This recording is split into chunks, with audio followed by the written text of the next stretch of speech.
At the Table with Friends is brought to you by Friends Fellowship Community, providing the resources to help you navigate the ins and outs of senior living, regardless of where you are on your journey.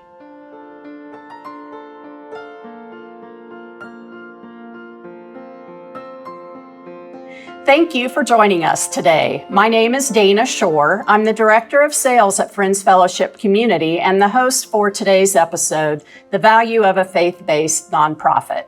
Our guest is Jay Marshall. He's the Chairman of the Board of Friends Fellowship Community. Jay will be sharing his passion about the Quaker values and how they make Friends Fellowship Community uniquely different. These Quaker values of integrity, equality, simplicity, and peace provide the foundation for a community that cares. Good morning, Jay. Thanks for joining me today. I was hoping that you could start off by telling us a little bit about yourself and your job as chairman of the board here at Friends Fellowship Community. I am originally from North Carolina. I was raised in a rural part of the state down in Chatham County. My family on my father's side have been part of Quaker meetings for generations, so I grew up in the Quaker tradition there. I came to Indiana in 1990, and I have served as a Friends pastor in the area. I have served as Dean of Earlham School of Religion for 20 years, and I've been on the board here at Friends Fellowship for several years. It first started back in the 1990s when I was clerk of Indiana Yearly Meeting. Serving on the board was part of that responsibility.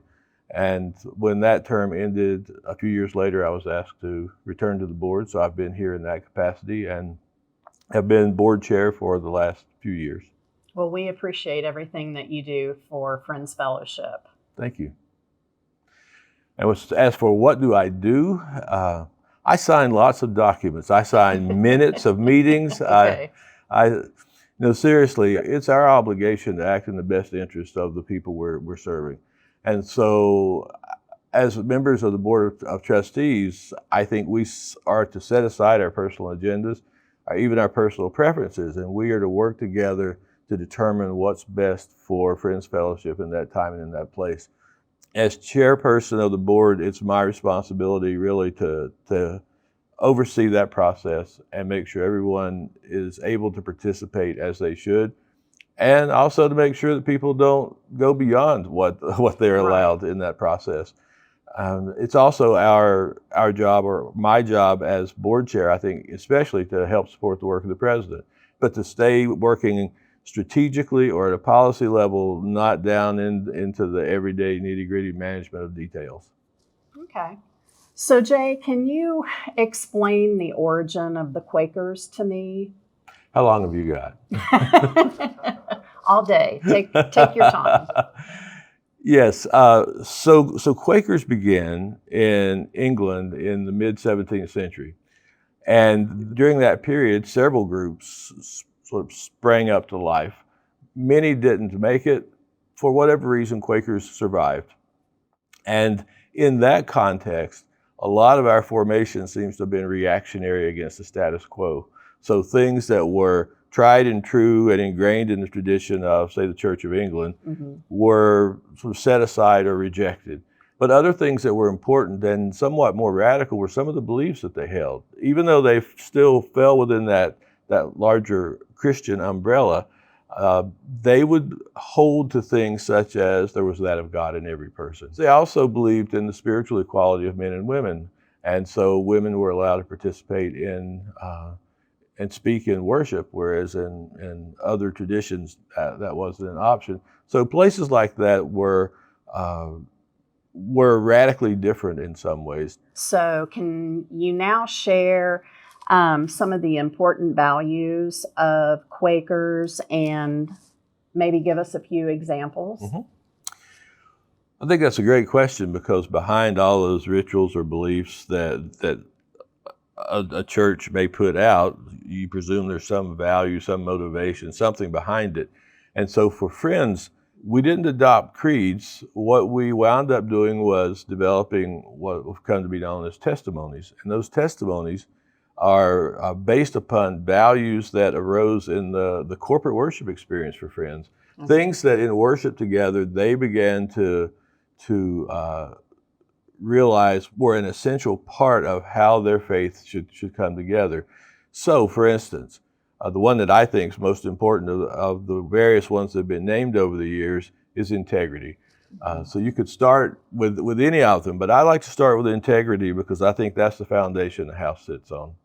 And if you think about it, just with a simple analogy of walking, if you think about with every step you take, you're trusting in the integrity of the surface you're on to hold true, to be reliable. So in that sense, integrity is about reliability. It's about trustworthiness. And if that surface isn't reliable and it gives way, well, you stumble and you fall. Mm-hmm. So think about that in a similar way in terms of relationships, that if the relationship you have is built on integrity, then you have some confidence that you can, we're talking about the two of us, I'll have some confidence I can trust you in the next step of whatever it is we're working on together.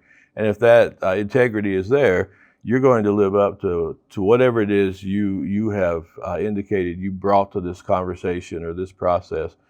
And as long as that continues to work and we're each doing that, we're able to progress in a way that's respectful, in a way that's working toward a common objective.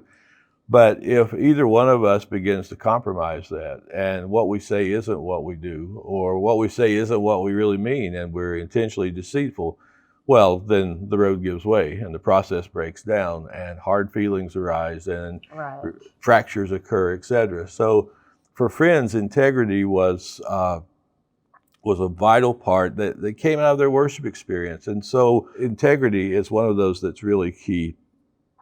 We mentioned spiritual equality as one of the things that early friends offered. So if they think about equality of relationships, I mean, if you just think about our society, for instance, there are lots of places in this society where if we're willing to look honestly, we'd say, you know, whatever it is we say about equality, it is not happening for a lot of people. Mm-hmm. And I won't pretend that friends have always gotten it right, but equality is one of those places where regardless of who we encounter, regardless of who we're dealing with, we come into expecting to treat everyone the same.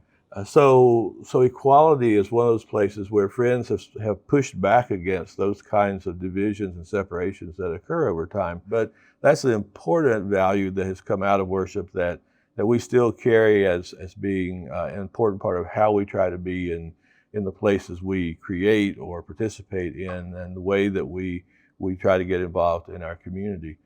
We could talk about peace next, and I think we want to hold to peace as a value that we strive to embed in our communities and in our relationships.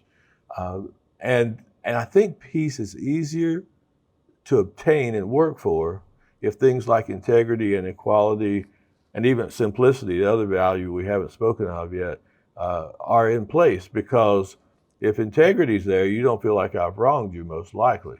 Right. If equality is there, you don't feel like I'm getting more than my fair share.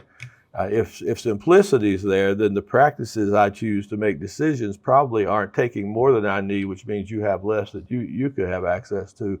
So some of those help make peace a whole lot more possible. Exactly.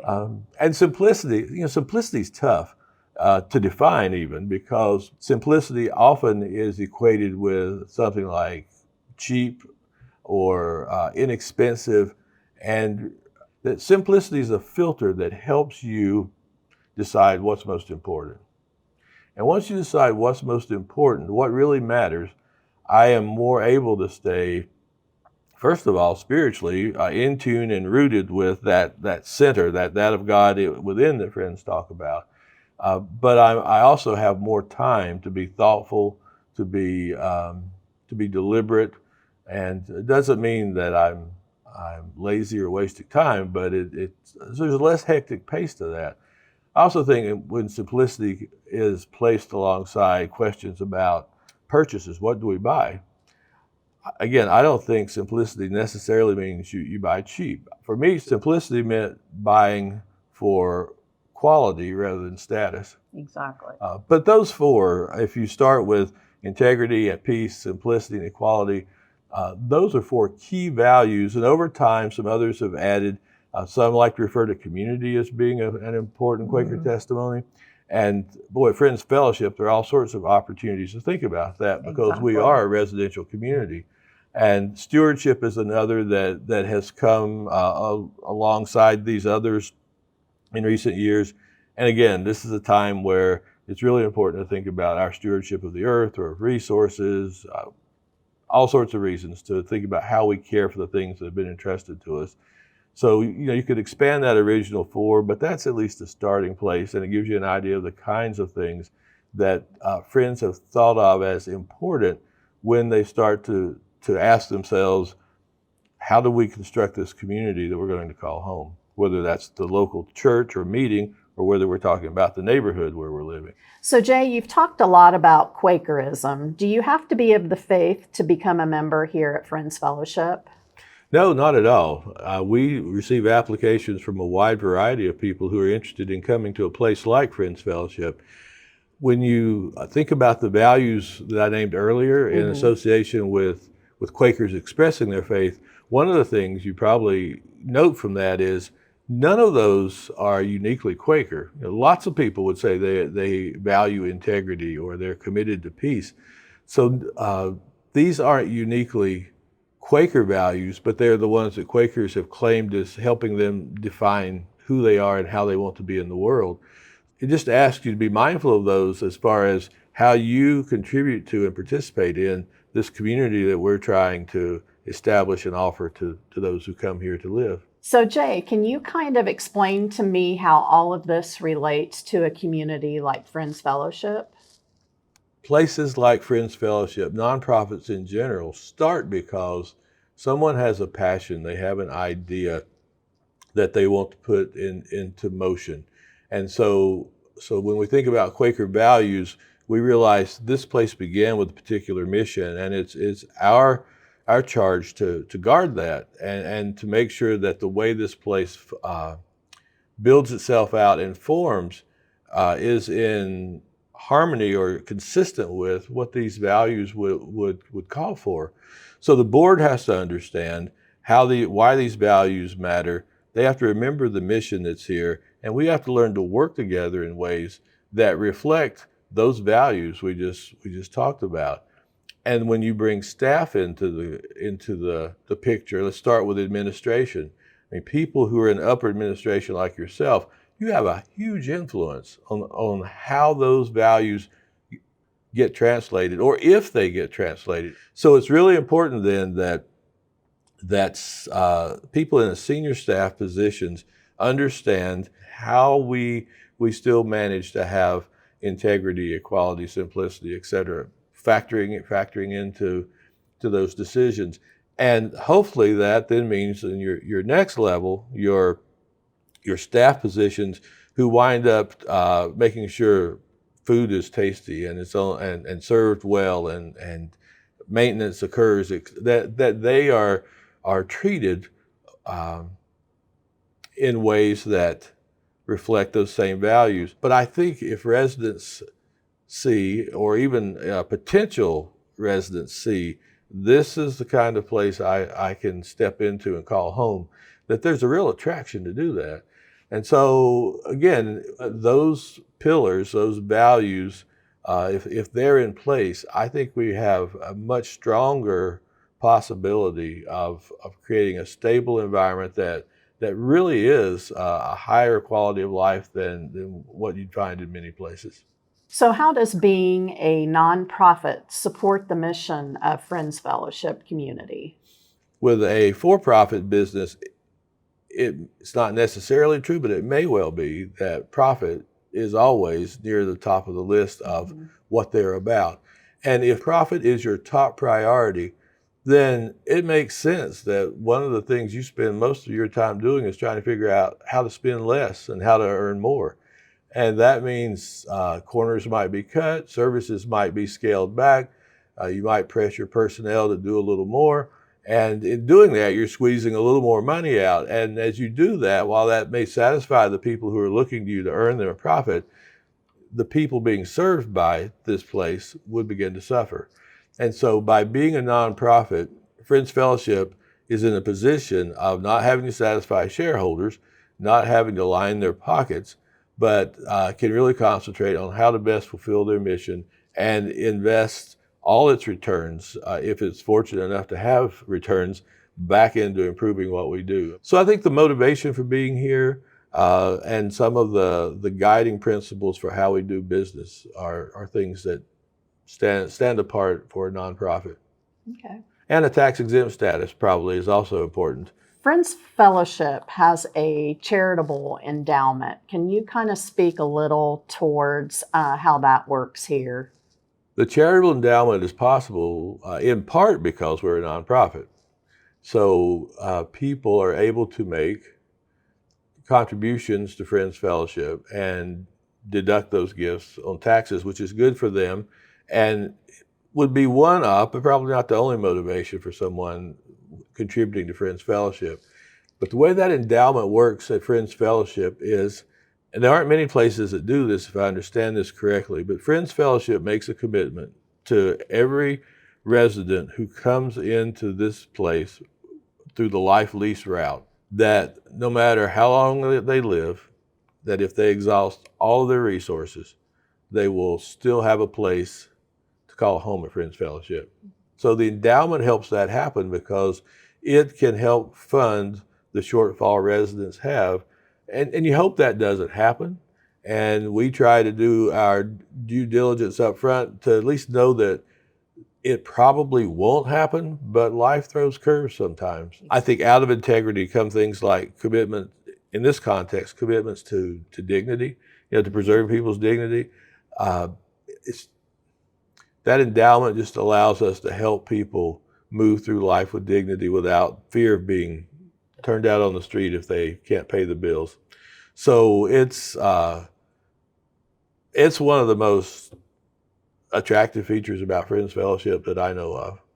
I totally agree with that. So what an amazing benefit that we can offer to people by coming in through the life lease, of knowing that should they exhaust their financial assets, that they always have Friends Fellowship to call home. So I'd like to share the mission statement for Friends Fellowship. Friends Fellowship Community is a not-for-profit continuing care retirement community founded and serving in the Quaker tradition. We are committed to delivering a continuum of quality residential and healthcare services through the promotion of dignity, security, and independence within a gracious environment. We encourage each resident to maximize his or her physical, social, spiritual, emotional, and psychological well-being. So Jay, how does being a mission-driven, not-for-profit differentiate us from our for-profit competitors? In general, we often think about not-for-profits being, and almost having to be, by virtue of being nonprofit, more mission-focused. And I love Friends Fellowship's mission for a couple of reasons. As you were reading it, it does make clear that continuum of care, if you looked at that and said, what do they do anyway? Behind all the verbiage and all the ads, etc., there it is. We are providing a continuum of care.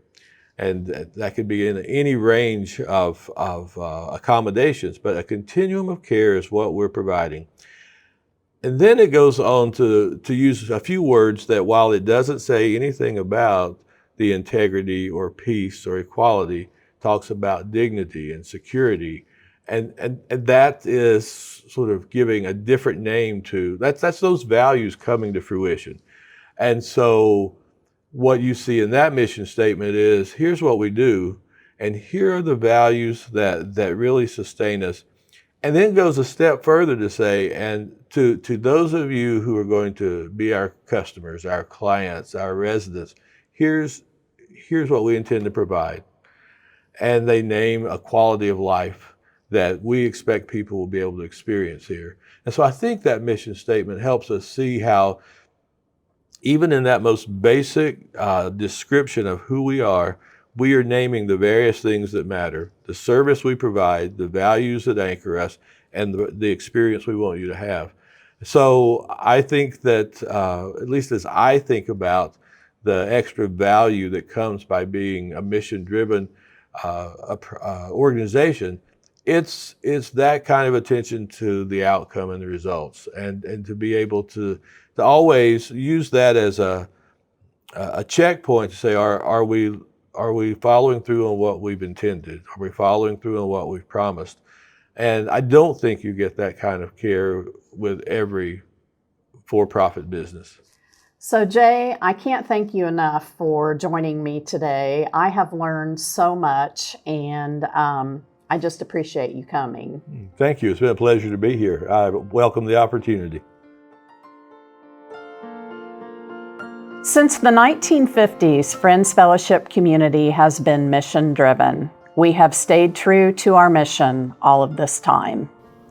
Make sure to follow At the Table with Friends on YouTube to learn more about Friends Fellowship Community and tips for senior living.